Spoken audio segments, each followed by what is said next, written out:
સ્વાગત છે એક વાર ફરી શો પર આપનું હવે પરિણામ અંતર્ગત ચર્ચા કરવા આપણી સાથે જોડાઈ રહ્યા છે थर्मेक्स लिमिटेडના एमडी અને सीईओ आशीष भंडारी। आशीष सर, गुड मॉर्निंग, स्वागत है सर आपका सीएनबीसी बाजार पर। सर एक शुरुआत करेंगे नंबर्स के फ्रंट पर। रेवेन्यू में ग्रोथ देख रहे हैं नियरली 7%, बट नेट प्रॉफिट और एबिटा मार्जिन सर देखें तो एक शार्प डिक्लाइन है। क्या बिगेस्ट फैक्टर्स रहे इसके पीछे, वो समझना चाहेंगे? नमस्ते, बहुत खुशी है यहाँ पर आके एंड थैंक यू बहुत आपको और आपके व्यूअर्स को भी। नंबर्स ऑफ कोर्स बहुत प्रॉफिट्स में काफ़ी गिरावट है जो कि विजिबल है नंबर्स में।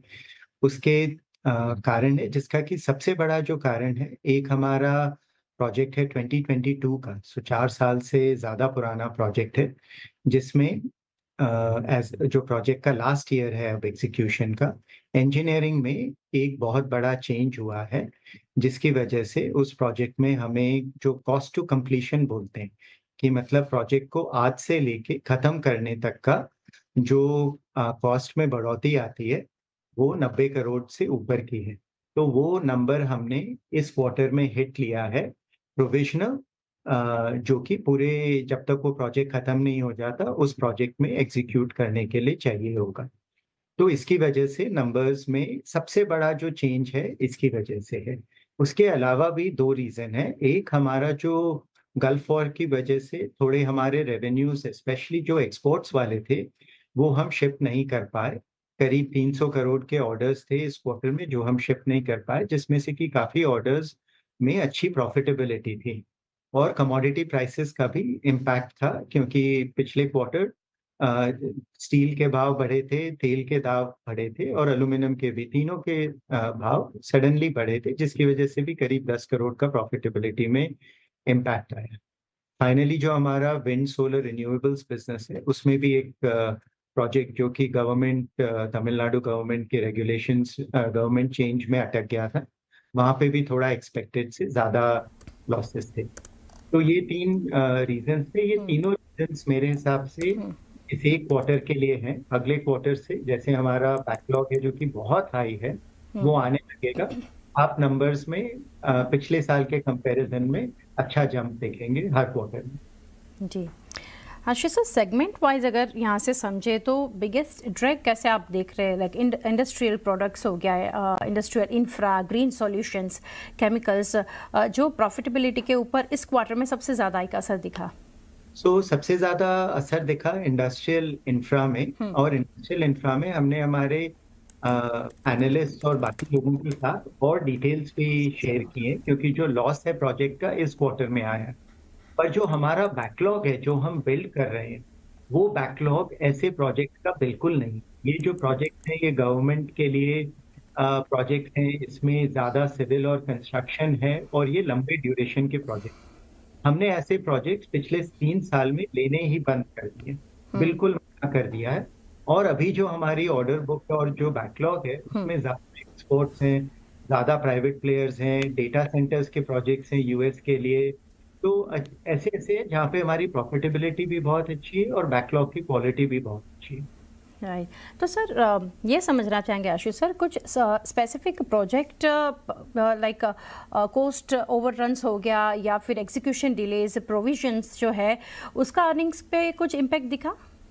उसी का तो देखा, जो 90 करोड़ की जिसकी हमने बात की वो वही है, प्रोविजंस और कॉस्ट ओवररन्स एक स्पेसिफिक मात्र प्रोजेक्ट के लिए। और जो बाकी भी प्रोजेक्ट्स जो थे ऐसे लार्ज गवर्नमेंट वाले, वो हमने करीब करीब बस एक ही आखिरी प्रोजेक्ट रह गया है, बाकी सब हमने हमारे बैकलॉग में से निकाल दिए। तो जो अभी हमारा 14,000 का बैकलॉग है उसमें से ये सारे प्रोजेक्ट्स मिला के करीब 400 करोड़ है बस। जी मच स्मॉलर पोर्शन एंड धीरे धीरे हमारी बैकलॉग की क्वालिटी बहुत अच्छी हो गई। ओके, तो सर कॉम्पिटिटिव प्राइसिंग इंटेंसिफाई होते आप देख रहे हैं इन ईपीसी और इंडस्ट्रियल सॉल्यूशंस बिजनेस की बात करें तो, और ये ऑर्डर प्रॉफिटेबिलिटी के ऊपर कुछ अफेक्ट है इसका? जो अभी के जो प्रोजेक्ट्स आ रहे हैं जहाँ पे प्रॉफिटेबिलिटी स्पेशली एक्सपोर्ट्स में प्रॉफिटेबिलिटी रिलेटिवली बेटर है, डोमेस्टिक बिजनेस कंपेटिटिव है और काफी जगह नाउ हमारी कैपेसिटी बढ़ने लगी है, तो हम बहुत चूजी है प्राइस के मामले में। जहाँ पे हमें लगता है प्रॉफिटेबिलिटी ठीक नहीं है, हम उन प्रोजेक्ट्स पे बिड ही नहीं कर रहे हैं। सो अभी हमारे प्लांट्स में बल्कि 2 प्लांट्स हैं जहाँ पे हम कैपेसिटी एक्सपेंशन कर रहे हैं, हम्म क्योंकि बहुत इंक्वायरीज है। इंडिया में थर्मल पावर की भी बहुत डिमांड बढ़ने लग गई है। हम्म तो हमारी जो इंक्वायरी पाइपलाइन है बहुत ही अच्छी है, एंड कैपेसिटी एक्सपेंशन मोड में है, इसलिए। जी जी सर। सर आशीष सर, जैसे आप मेंशन कर रहे थे अबाउट जियोपॉलिटिकल इम्पैक्ट जो देखा, तो ये समझना चाहेंगे क्या कस्टमर्स इन्वेस्टमेंट डिसीजंस जो है वो लेने में कुछ डिले कर रहे हैं क्योंकि ग्लोबल अनसर्टेनिटीज़ है, टैरिफ रिलेटेड कंसर्न्स जो है, वो आपने कैसे इसको देखा? मेरे ख्याल से जो हम एक्सपेक्ट कर रहे थे हम्म उससे कम है बहुत। कुछ कुछ जगह हैं जहाँ पे कस्टमर्स टैरिफ की वजह से या इनके एक्सपोर्ट्स हैं हम्म मिडल ईस्ट में, वहाँ पे थोड़ी सी अ, मंदी है। जैसे राइस मिल्स जो बोलते हैं, इंडिया से राइस बहुत सारा मिडल ईस्ट में एक्सपोर्ट होता है, तो कुछ कुछ सेक्टर्स में थोड़ा सा स्लो डाउन है। पर ऐसे लार्ज स्केल में इंडिया में बहुत काफी एक्टिविटी है, एंड इंटरनेशनल भी काफी एक्टिविटी है। मिडल ईस्ट में भी जो हमारे कस्टमर्स हैं वो प्रोजेक्ट का स्लो डाउन नहीं कर रहे हैं, ऑर्डर्स अभी भी आ रहे हैं और एक्टिविटी अभी भी हो रही है। रेवेन्यू रिकग्निशन में थोड़ा प्रॉब्लम है, बट ओवरऑल डील एक्टिविटी और पाइपलाइन में, ऑर्डर्स पाइपलाइन में कोई कमी नहीं है। जी। तो ऑर्डर बुक कब सर कैसे शेप अप होता देख रहे हैं? क्या आप देख रहे हैं healthy inflows from private capex हो गया, पावर मेटल्स है, या फिर और कोई इंडस्ट्रियल सेक्टर्स? बहुत अच्छी पाइपलाइन है, और हम्म पिछले साल हमारी जो ऑर्डर्स बुक थी 30% करीब ऊपर गई थी, हम्म और इस साल हम जो लास्ट ईयर का नंबर था उससे भी ज्यादा करेंगे। हम्म तो ऑर्डर्स में कोई प्रॉब्लम नहीं है। मल्टीपल सेक्टर्स, इंडिया में सबसे बड़ा जो है थर्मल सेक्टर, बहुत एक्टिविटी है। स्टील में काफी एक्टिविटी है। डेटा सेंटर्स, सेमीकंडक्टर्स में बहुत एक्टिविटी है। And internationally middle east oil and gas, Africa refining petrochemical, cement, steel, और यूएस में डेटा सेंटर्स, ये सारे एरियाज हैं जहाँ पे बहुत अच्छी पाइपलाइन है। जी। और सर ग्रीन एनर्जी की अगर बात करें, साथ ही डीकार्बनाइजेशन जो कि एक की थीम है, तो pipeline for bio energy, green hydrogen, water and clean energy solutions वो कैसे इवॉल्व होते आप देख रहे हैं? अम, ये इनमें से 2 सेक्टर्स हैं हम्म जो बायो सीएनजी और हाइड्रोजन, जो कि पॉसिबली कस्प पे हैं, हम्म मतलब उस मोड पे आ गए हैं कि या तो ये बहुत बड़ा जाएंगे, या ये मतलब इनका फ्यूचर पता नहीं क्या होगा। अगर हम बायो सीएनजी की बात करें, देश चाहता है कि 5,000 ऐसे प्रोजेक्ट्स होने चाहिए, पर जो पहले 150 प्रोजेक्ट भी आए हैं, हम्म इससे ज्यादातर प्रोजेक्ट्स की कमर्शियल वायबिलिटी नहीं है। तो गवर्नमेंट पॉलिसी निकाल रहा है जिससे कि इन प्रोजेक्ट्स की कमर्शियल वायबिलिटी बहुत बढ़ जाएगी, और ये देश को चाहिए भी। कि हम अभी देखेंगे जिन इंडिया में जो नेचुरल गैस आता है उसकी प्राइसिंग बहुत बढ़ गई है, डॉलर्स में पे करना पड़ रहा है, जिसकी वजह से रुपये पे भी इम्पैक्ट आता है।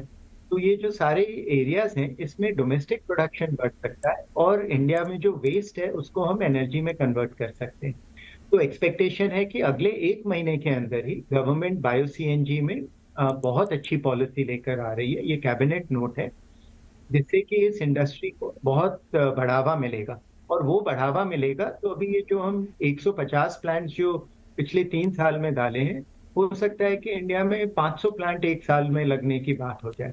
और अगर वो होगा तो इस सेक्टर में काफी जंप मिलेगा, और थर्मैक्स लीडिंग प्लेयर है इस सेक्टर में जो कि technology provide.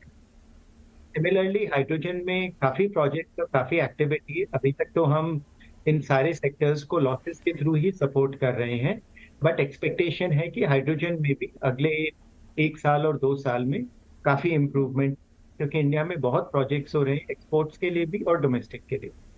Right. And sir Ashish sir, lastly जानना चाहेंगे Q1 जो भी अर्निंग्स जो नंबर्स रिफ्लेक्ट कर रहे हैं, जो सजेस्ट कर रहे हैं, उसके सामने FY27 ओवरऑल आप कैसे एक्सपेक्ट कर रहे हैं? मेरे हिसाब से इस Q1 का, जो कि बहुत ही खराब नंबर्स थे प्रॉफिटेबिलिटी की वजह, क्लियरली अगर आप 70-80% डाउन हो तो बहुत ही खराब प्रॉफिटेबिलिटी है। मेरे हिसाब से ये साल इस Q1 को लेकर भी अच्छा साल है। सो प्रॉफिटेबिलिटी पे हल्का सा प्रेशर है, बट इससे भी हम रिकवर करेंगे। हमारा बैकलॉग बहुत अच्छा है, जैसे वो बैकलॉग रेवेन्यू में कन्वर्ट होने लगेगा नंबर्स में काफ़ी इम्प्रूवमेंट आएगा। राइट सर, सर काफ़ी अप्रिशिएट जो ऑनेस्ट और व्यूज़ आपने रादर नंबर्स के ऊपर शेयर किया, आगे का जो आउटलुक कंपनी के बारे में आपने शेयर किया। थैंक यू सर हमारे साथ जुड़ने के लिए। Best wishes for coming quarters Ashish sir, thank you. Thank you.